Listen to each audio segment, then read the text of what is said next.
Assalamu alaikum and welcome to lecture 21. Let's have a look at today's outline. Today we have to cover the recap of the previous lectures. Then we will start gearing effect. Although we have started it in our previous lecture, we will continue from the previous lecture slides. And then after covering gearing, we will go to the financial risk and the cost of capital, then traditional theory. When we have to complete traditional theory, we have to look the second option available to tackle gearing effect, that is Modigliani and Miller's theory. So let's start with gearing effect recap. As you know, we have studied weighted average cost of capital, and we have discussed that there are two types of risk: business risk and financial risk. If business risk and financial risk remains constant when the company is investing in a new project, then you can use existing weighted average cost of capital. But if the business risk or financial risk changes, then you have to recalculate risk adjusted WACC, or you have to go to adjusted present value method. So we have started gearing कि अगर आपकी gearing में कोई change आता है, company की gearing में, यानी कि उसकी डेट इक्विटी रेशियो में कोई चेंज आता है, तो उसको किस तरह मैनेज करना होगा. आपके सामने स्क्रीन पे weighted average cost of capital का फार्मूला प्रेजेंट हुआ है, और ये वही फार्मूला है जो कि हम पीछे स्टडी करके आ चुके हैं.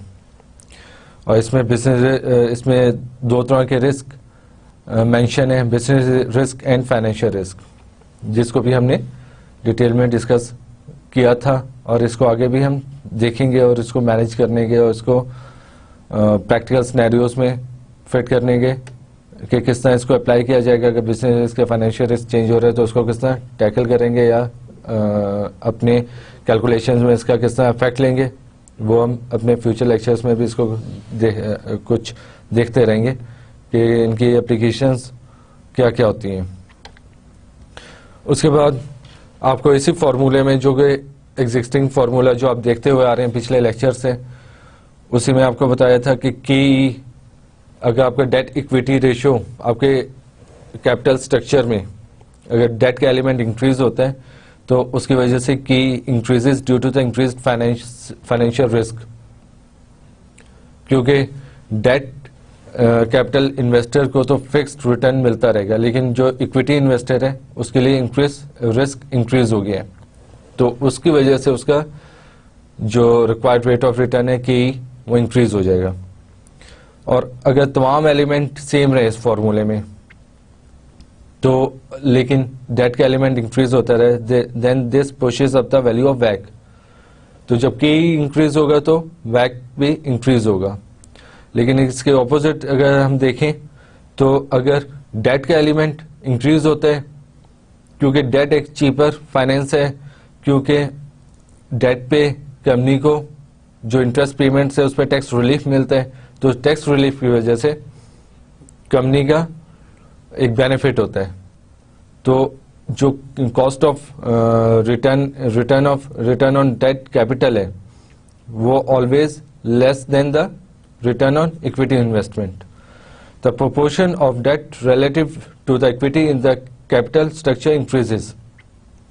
अगर ये हो तो since KD is less than KE, this pushes the value of WACC down, all else equal. तो gearing का इस तरह WACC के फॉर्मूले पे इफेक्ट आता है.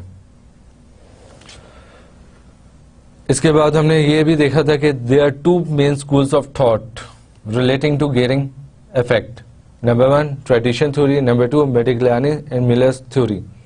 ये वो थ्योरीज हैं जो कि टैकल करती हैं गियरिंग को किस तरह मैनेज किया जाए. इन दोनों थ्योरीज को हम डिस्कस करेंगे कि इसमें गियरिंग के मतलब क्या इंफॉर्मेशन है और किस तरह आपने अपने क्वेश्चंस में गियरिंग का अगर इफेक्ट आता है, चेंज होती है गियरिंग, तो उसको किस तरह टैकल करना है. तो ट्रेडिशन थ्योरी में क्या चीजें आती हैं उसको हम देखते हैं. As per the tradition theory, till a certain point if we keep on introducing debt, KT remains fairly constant. यानी जो कॉस्ट ऑफ डेट है वो कांस्टेंट रहेगा. अगर आप डेट के एलिमेंट को इंक्रीज कर रहे हैं तो उसका क्या क्या इफेक्ट होंगे. जो कॉस्ट ऑफ डेट है, debt remains fairly constant but K increase marginally. Cost of debt same रहेगा बट जो रिटर्न रिक्वायर्ड है बाय इक्विटी इन्वेस्टर्स वो इंक्रीज होगा. एंड वैक कीप ऑन डिक्रीजिंग, क्योंकि आप डेट एलिमेंट को इंक्रीज कर रहे हैं.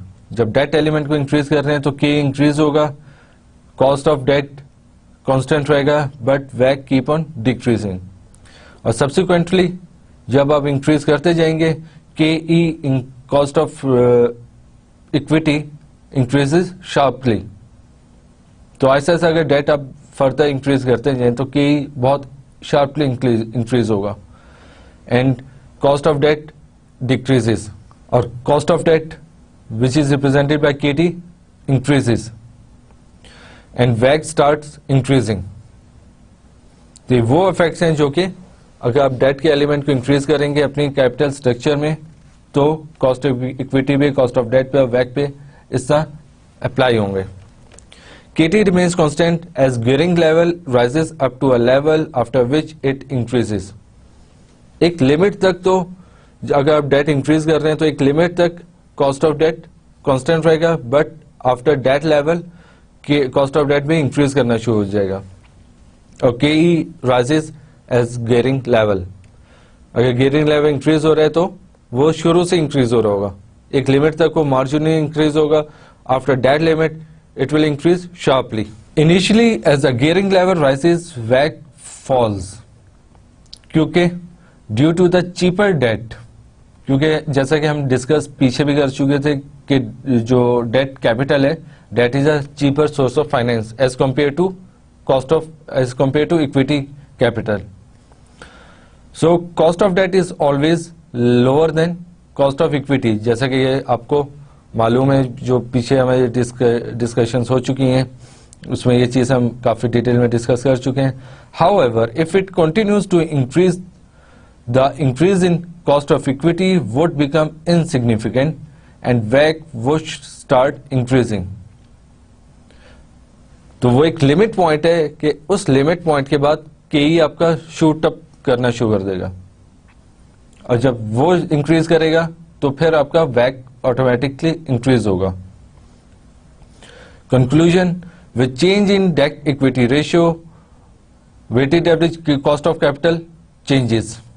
Therefore weighted average cost of capital is not equal to the marginal cost of capital, जो कि एग्जिस्टिंग वैक था और उसके इक्वल नहीं रहेगा और इंक्रीज डिफरेंट हो जाएगा as compare to marginal cost of capital and consequently can't be the required rate of return for any new project.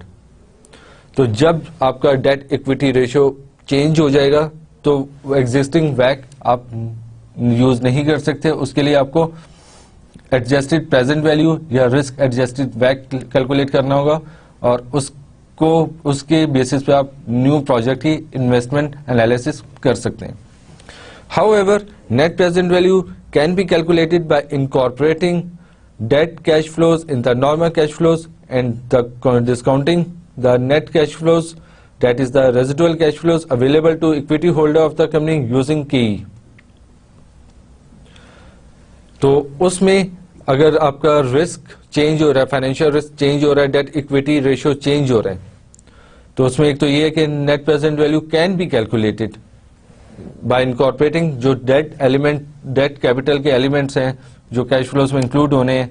वो एक तो सोर्स ऑफ फंडिंग है कि आपने लोन लिया, लोन रिसीट को आप शो करेंगे, लोन रीपेमेंट को शो करेंगे, उसके अलावा इंटरेस्ट कॉस्ट को शो करेंगे और उसके ऊपर टैक्स बेनिफिट को भी कैश फ्लोज में शो करेंगे।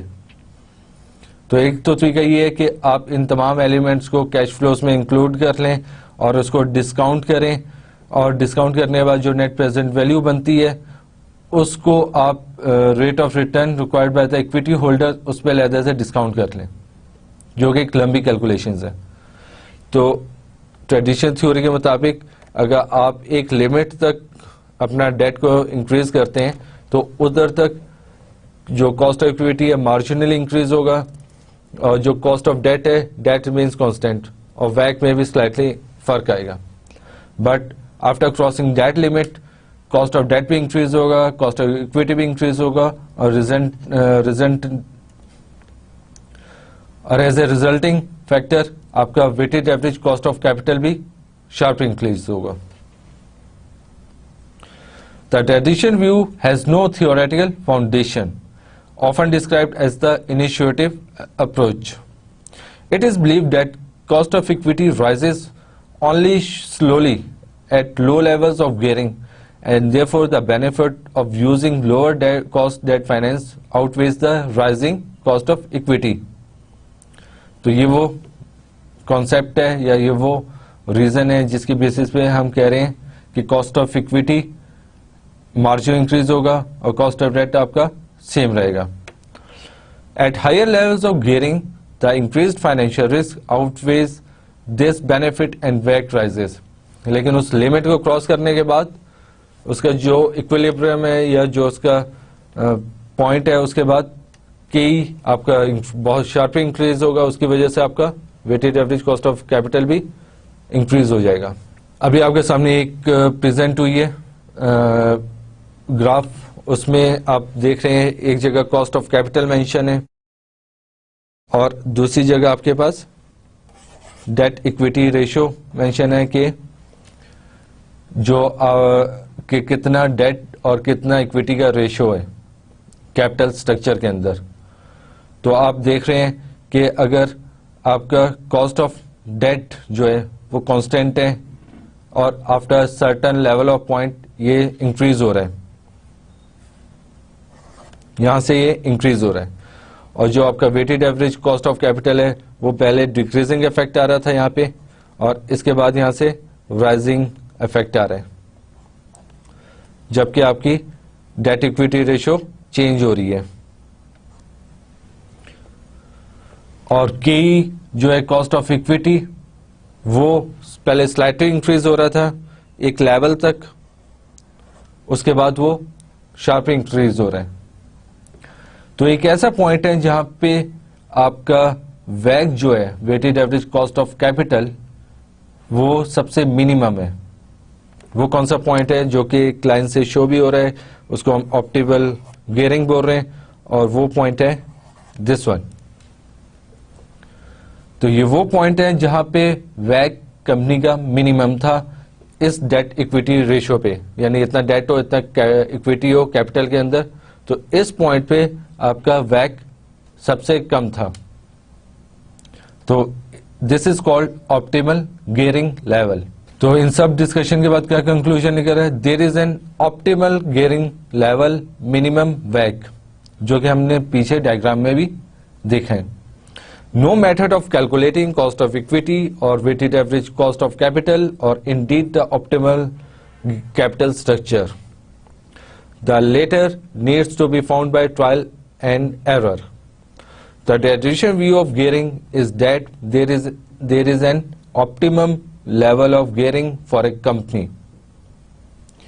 तो ट्रेडिशन थ्योरी ने हमें, ट्रेडिशनल व्यू ने हमें क्या कॉन्सेप्ट दिया, there is an optimal level of gearing. This is a level of gearing at which the WACC is minimized. As gearing increases, the cost of equity rises, जो कि हम पीछे डायग्राम में देख चुके हैं। However, as gearing increases, there is a greater proportion of debt capital in the capital structure, and the cost of debt is cheaper than the cost of equity. Up to a certain level of gearing, the effect of having more debt capital has a bigger effect on the WACC. then the rising cost of equity, so that the WACC falls as gearing increases. However, when gearing rises still further, the increase in the cost of equity has a greater effect than the larger proportion of cheap debt capital. क्योंकि जब हम वैक को discuss कर रहे थे उस वक्त हम कह रहे थे जब कि अगर डेट कैपिटल एक चीपर सोर्स ऑफ फाइनेंस है तो हर कंपनी ये चाहेगी कि वो डेट कैपिटल को ही अपने कैपिटल में रखे ज्यादा से ज्यादा, लेकिन एक सर्टेन लेवल के बाद आपका कॉस्ट ऑफ इक्विटी शूट कर जाता है जिसकी वजह से आपका वैक इंक्रीज होना शुरू हो जाता है. The traditional view of gearing is therefore that an optimum level of gearing exists where WACC is minimized and the value of company is maximized. तो हर कंपनी का ऑब्जेक्टिव होता है कि वो अपने जो WACC है उसको at optimum gearing of level रखे ताकि उस कंपनी की वैल्यू इंक्रीज हो, क्योंकि आपका अगर रेट ऑफ रिटर्न कम है तो उसका इफेक्ट क्या होगा, आपकी मार्केट वैल्यू इंक्रीज होगी, क्योंकि आपका जो रिटर्न है रेट ऑफ रिटर्न है दैट इज अ डिनोमिनेटिव फैक्टर और वो कम होगा तो उसकी वजह से आपकी मार्केट वैल्यू इंक्रीज होगी, ज्यादा निकलेगी. तो हर कंपनी का ऑब्जेक्टिव होता है to maintain capital in a optimum gearing level. Traditional view discuss करने के बाद प्रोजेक्ट फाइनेंसेस यानी प्रोजेक्ट में जो फाइनेंस आप करेंगे उसके इम्प्लीकेशंस देख लेते हैं. If the company is optimal geared, अगर कंपनी काफी उसमें डेट एलिमेंट शामिल है तो फिर क्या करना चाहिए, raise finance as to maintain the existing gearing ratio. अगर कंपनी किसी नए प्रोजेक्ट में इन्वेस्ट करने जा रही है और वो उसमें डेट कैपिटल उसने काफी ले लिया है तो उसकी वजह से उसका डेट इक्विटी रेशियो हिल गया है, तो उसका क्या तरीका है कि वो अपने फाइनेंस को चेंज करे, उसमें कुछ इक्विटी का पोर्शन भी लेके आए to maintain the existing gearing ratio. If the company is suboptimally geared, raise debt finance so as to increase the gearing ratio towards the optimal. यानी इन तमाम बातों का पर्पस ये है कि आपका जो गियरिंग लेवल है वो एक सर्टेन लेवल तक मेंटेन रहे, उससे ऊपर जाना भी खतरनाक है, उससे नीचे जाना भी रेट ऑफ रिटर्न के लिए इफेक्ट्स उसके एडवर्स होंगे. If the company is supra optimally geared, raise equity finance so as to reduce the gearing ratio back to the optimal. यानी इन तमाम चीजों का कंक्लूजन क्या है कि आपको at optimum level of gearing maintain रखने हैं to maximize the wealth of the capital holders, either they are equity holders or either they are debt holders. Approach किया इसमें, appraise the project at the existing WACC. If the NPV of the project is positive, the project is worthwhile. Appraise the finance. If marginal cost of the finance is greater than WACC, the finance is not appropriate and should be rejected.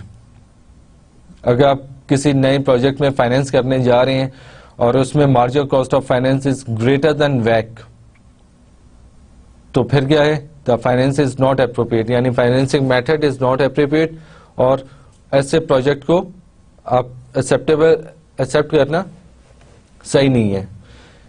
If this were the case, the company could raise finance in the existing gearing ratio. In this case the WACC will not deteriorate. तो company को क्या करना होगा कि वो अपना existing level of gearing determine करके अपने नए प्रोजेक्ट को उसी गियरिंग लेवल पे फाइनेंस करेगी और वो एग्जिस्टिंग WACC से उसका एवेल्युएट करेगी. Now we comes to the Modigliani and Miller's theory. हमने ट्रेडिशनल व्यू उसमें देख लिया कि ट्रेडिशनल व्यू में क्या कॉन्सेप्ट आया है कि optimal gearing level is the objective of the company और उस लेवल को मेंटेन रखना कंपनी के लिए जरूरी है. Now, Modigliani and Miller constructed a mathematical model to attempt to provide a basis for financial managers to make financial decisions. Mathematical models predict outcomes that would occur based on simplifying assumptions. Comparison of the model's conclusions to the real-world observations then allow researchers to understand the impact of the simplifying assumptions. By relaxing these assumptions, in turn, the model can be moved towards real life. तो उसके हम assumptions को consider करेंगे कि ऐसे क्या assumptions हैं जिसके बेस पे वो ये बात कर रहे हैं. MM's assumptions includes के क्या क्या है उसके अंदर कि there are rational investors, capital market perfection, no tax, either corporate or personal. Investors are indifferent between personal and corporate borrowing.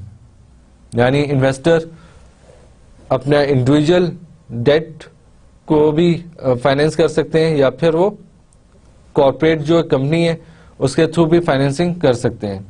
यानी कॉर्पोरेट के लिए भी सोर्सेज ऑफ जो डेट फंडिंग है वो भी अवेलेबल है और पर्सनल जो इंडिविजुअल इन्वेस्टर्स हैं उनके लिए भी डेट कैपिटल की फंडिंग अवेलेबल है.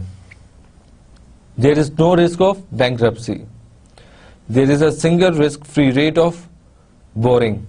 यानी जो risk free rate of return है देयर सिंगल और वही अवेलेबल है for all investors. Corporate debt is irredeemable.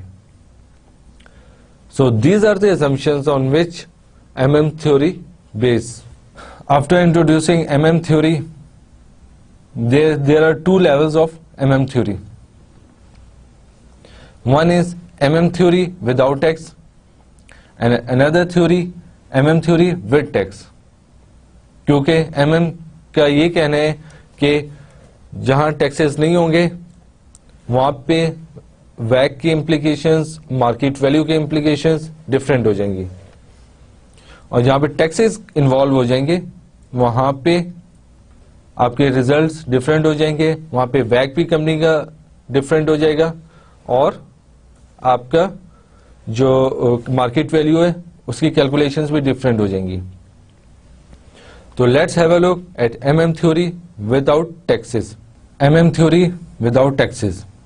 As gearing increases, the net effect of the greater proportion of the cheaper debt and the higher cost of equity is that the WACC remains unchanged.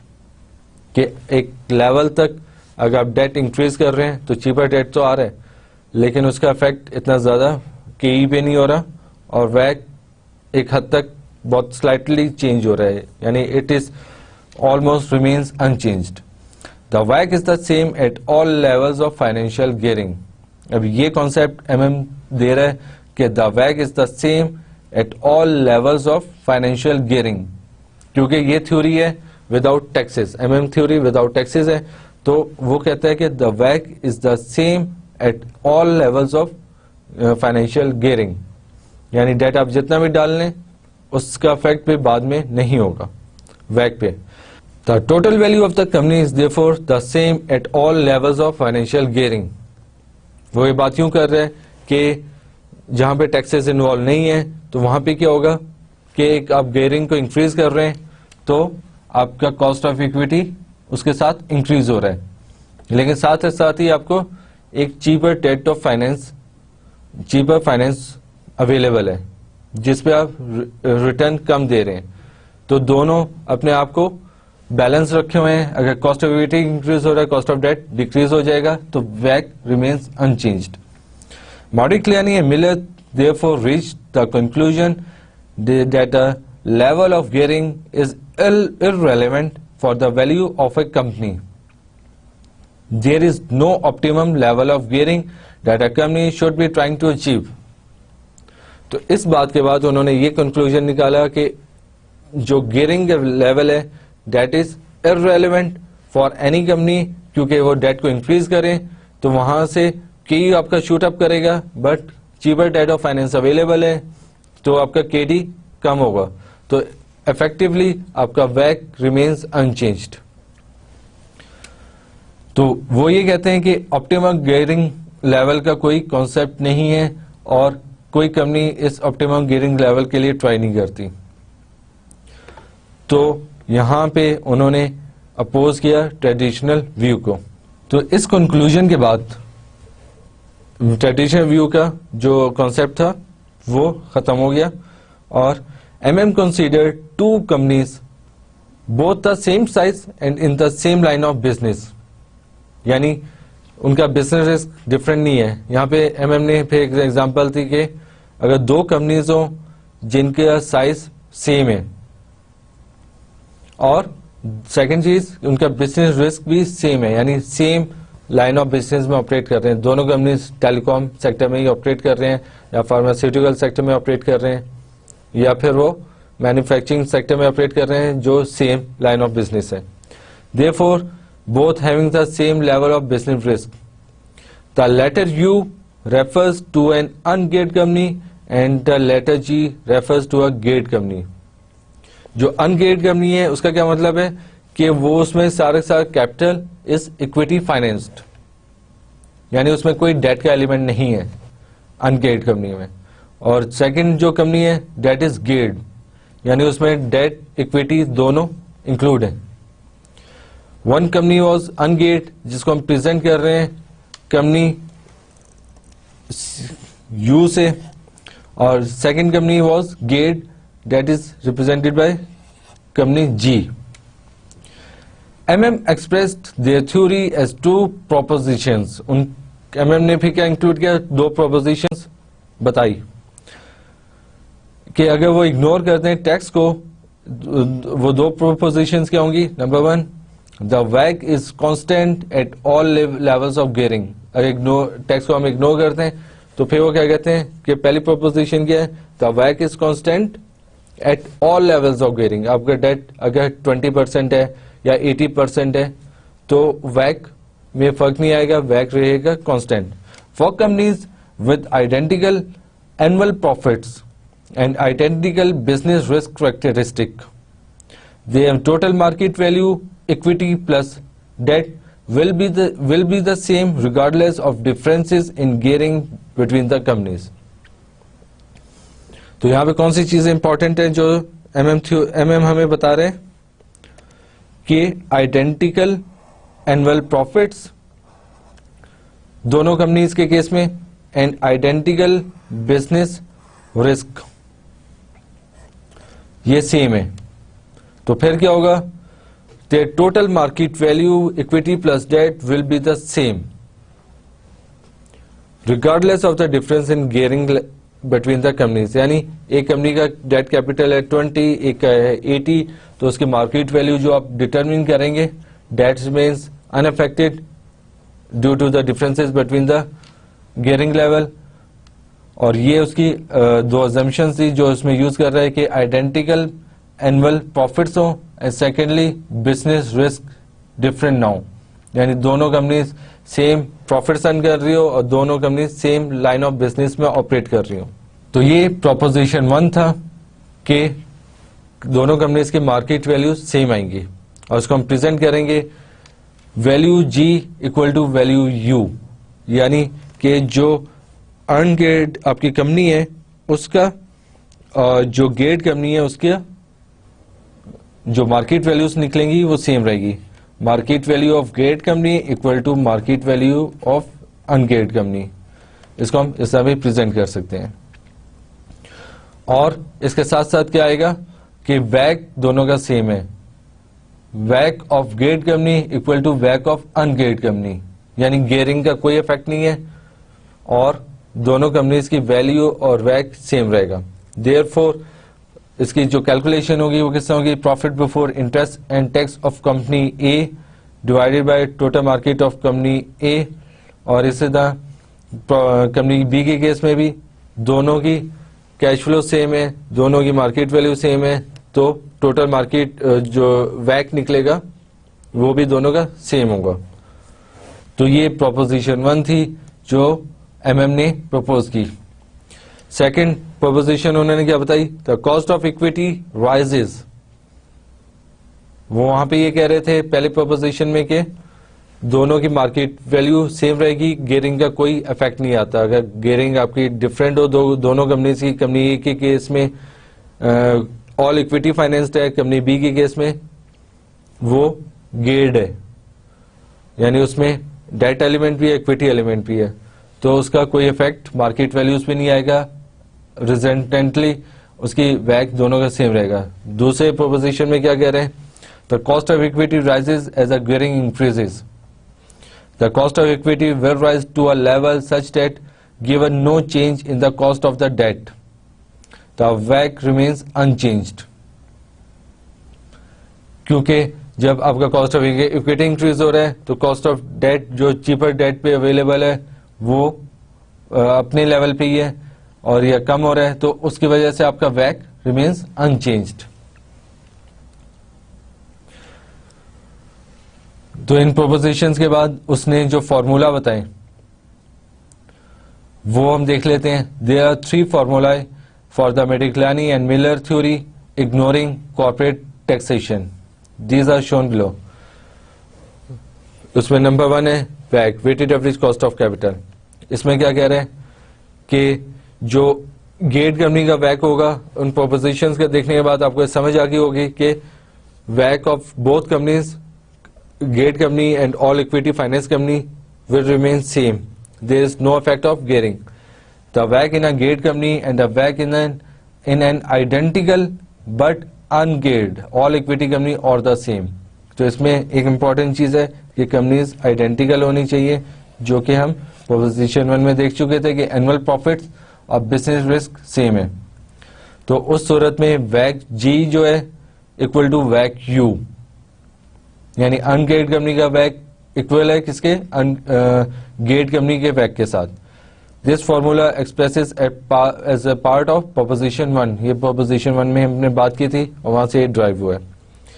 Number 2 formula क्या है, total value of the company, जो कि हम calculate करेंगे, equity plus debt capital. The total value of ungeared company is equal to the total value of identical गेट company. Combined जो total capital बनते हैं वो किससे बनते हैं, debt capital plus equity capital. तो इस केस में हम फॉर्मूला क्या है कि यानी जो कि वो प्रेजेंट कर रहे हैं मेडिक्लानी मिलर के value G equal to value U, यानी गेट कंपनी की वैल्यू इक्वल है अनगेट कंपनी की वैल्यू के साथ, मार्केट वैल्यू के साथ। और ये भी प्रोपोजिशन 1 से हमने एक्सप्रेस उसमें भी की थी। नंबर 3 जो फॉर्मूला है कॉस्ट ऑफ इक्विटी का, the cost of equity in a गेट company is higher than the cost of equity in an ungeared company. गेट कंपनी में क्यों ज्यादा है, क्योंकि वहां पे डेट एलिमेंट है, चीपर फाइनेंस मौजूद है, तो उसकी वजह से जो return on to equity holders है वो इंक्रीज हो गया है, और अनगेट कंपनी के रिटर्न ऑन इक्विटी होल्डर से वो ज्यादा है by an amount equal to, कितने अमाउंट से इंक्रीज है, the difference between the cost of equity in the ungeared company and the cost of the debt, जिसको हम प्रेजेंट करते हैं cost of equity of ungeared company minus cost of the debt capital. तो इसमें से minus करते हैं तो आपके पास जो अमाउंट निकली debt will be equal to cost of equity of the गेट कंपनी, और इसको मल्टीप्लाई करें, multiplied by the ratio of the market value of debt to the market value of equity in the गेट company, that is D divided by E. तो K E G किसके equal है, cost of equity of गेट company equal to cost of equity of ungeared company plus debt equity ratio into cost of equity of ungeared company minus cost of debt. तो यहां से आपको पता चला कि cost of equity of a गेट company is higher than the cost of equity of an ungeared company, और जिसके लिए फॉर्मूला यहाँ पे ये दिया गया कि गेट कंपनी अगर हो और अनगेट कंपनी हो तो आप के ई यू या के ई जी किस तरह कैलकुलेट कर सकते हैं, और ये बात हमने कहा की थी प्रोपोजिशन 2 में। तो उसके लिए फॉर्मूला ये अवेलेबल है। ये काफी इंपॉर्टेंट फॉर्मूला है जो कि अगर आपके पास अनगेट कंपनी की एग्जांपल हो, आपने गेट कंपनी की निकालना हो कॉस्ट ऑफ इक्विटी और दोनों कंपनीज के प्रॉफिट सेम हो, profit before interest and tax, और दोनों company same line of business में ऑपरेट कर रही हो, तो आप इस फॉर्मूले को यूज करते हुए cost of equity of a गेट कंपनी और cost of equity of ungeared company calculate कर सकते हैं। एक एग्जांपल देख लेते हैं ताकि हमारी अंडरस्टैंडिंग बिल्कुल क्लियर हो जाए। An all equity company has a market value of $150 million and a cost of equity of 10%. It borrows $50 million of debt finance costing 6% and uses this to buy back and cancel $50 million of equity. Tax relief on debt interest is ignored क्योंकि this is MM theory without taxes, तो इसमें tax relief हमने ignore कर दिया। तो इसमें क्या बात हुई है कि आपको मार्केट वैल्यू ऑफ इक्विटी दी गई है और ये this is an all equity company, that is आप इसको किस तरह मार्केट वैल्यू इक्विटी को शो करेंगे, value of ungeared company that is $150 million और इसका कॉस्ट ऑफ इक्विटी कितने 10%, जो कि आप प्रेजेंट करते हैं KEU से कि cost of equity of an ungeared company. और ये अभी तक ऑल इक्विटी फाइनेंस से इसमें कोई डेट एलिमेंट इंक्लूड नहीं था। अभी कंपनी ने ये सोचा कि इट बोरोज $50 million, अभी तक इक्विटी फाइनेंस से कोई डेट एलिमेंट नहीं था, अभी कंपनी बोरो करेगी और उसमें डेट कैपिटल भी आ जाएगा और कितने का आएगा $50 million का ऑफ डेट फाइनेंस और उसकी जो कॉस्ट ऑफ डेट हो गई debt is 6% and uses this to buy back and cancel $50 million of equity. यानी ये डेट फाइनेंस का यूज होगा, ये बाय बैक करने में, शेयर्स को इक्विटी होल्डर से वापस खरीदने में यूज होगा और जब कंपनी का रिजल्ट जो वो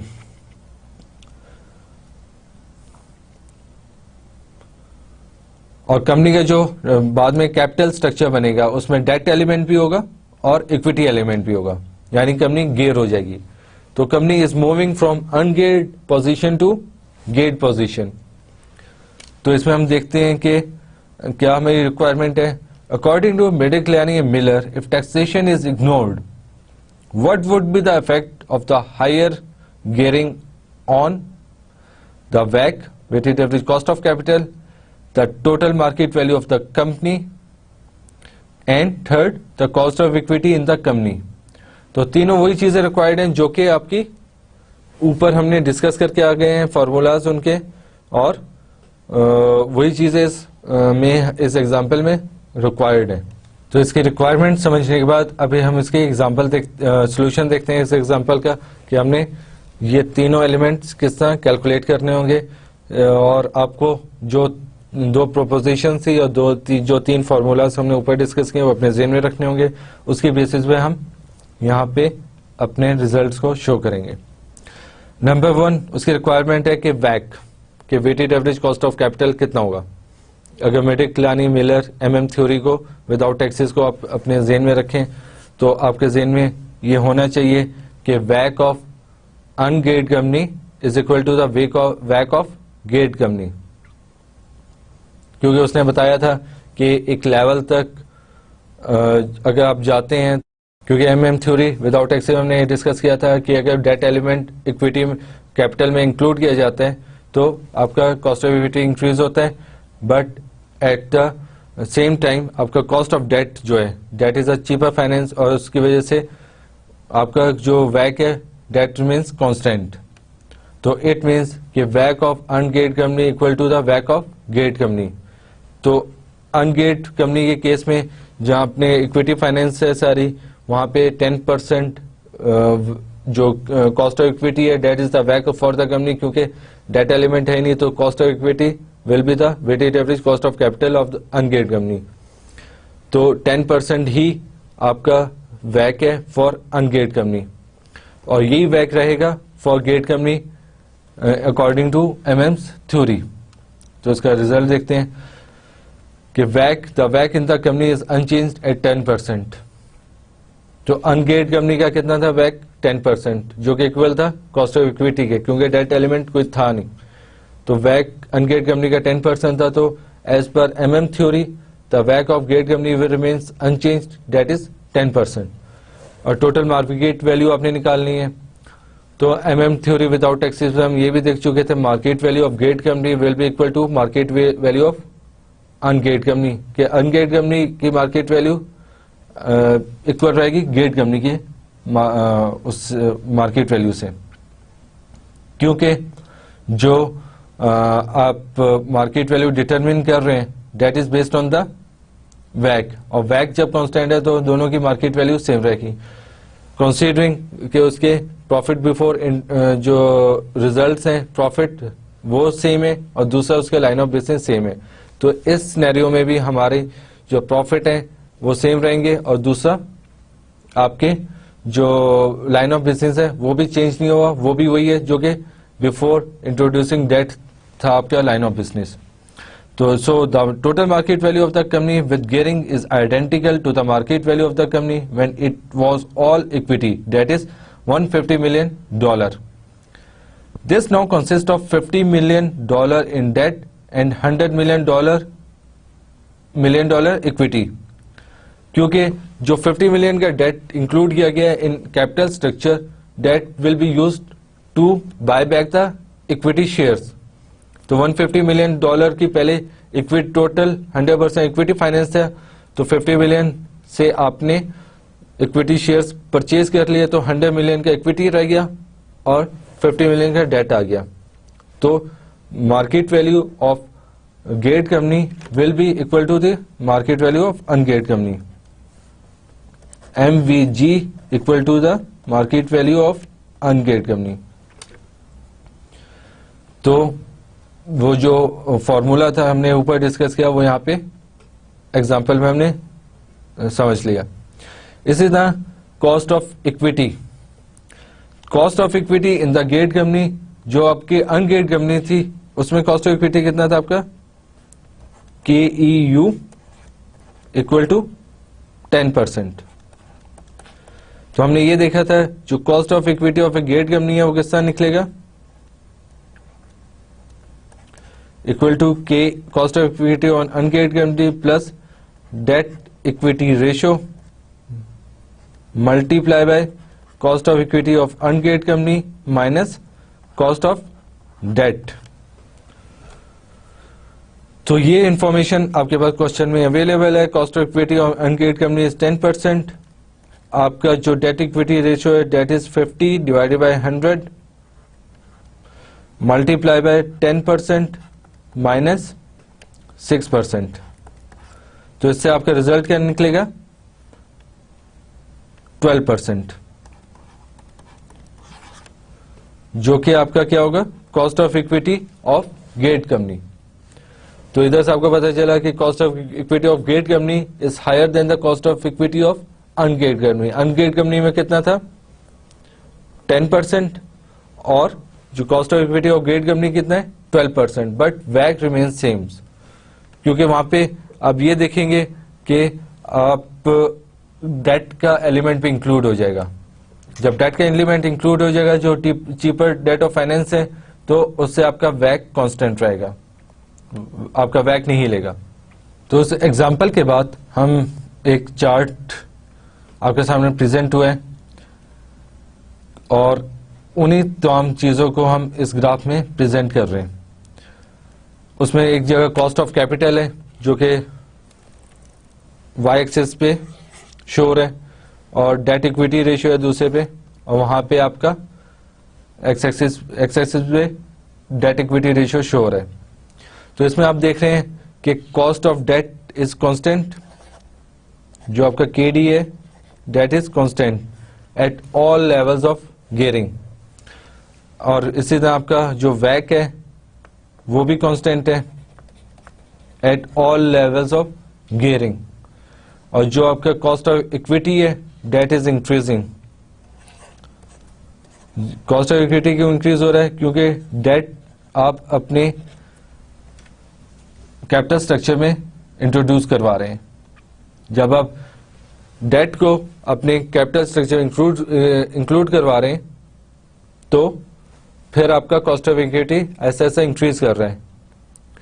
लेकिन जबकि आपका कॉस्ट ऑफ डेट कैपिटल जो कांस्टेंट है और चीपर डेट ऑफ फाइनेंस है, तो उसकी वजह से आपका वैक भी कांस्टेंट रह रहा है। और जब वैक कांस्टेंट है आपका, तो मार्केट वैल्यूज भी कांस्टेंट रहेंगी। तो this is a theory without taxes, MM theory without taxes. इसके कंक्लूजन देख लेते हैं कि क्या इस तमाम डिस्कशंस का कंक्लूजन है। There is no optimum gearing level, जो कि हम उसमें देख चुके थे कि एमएम ने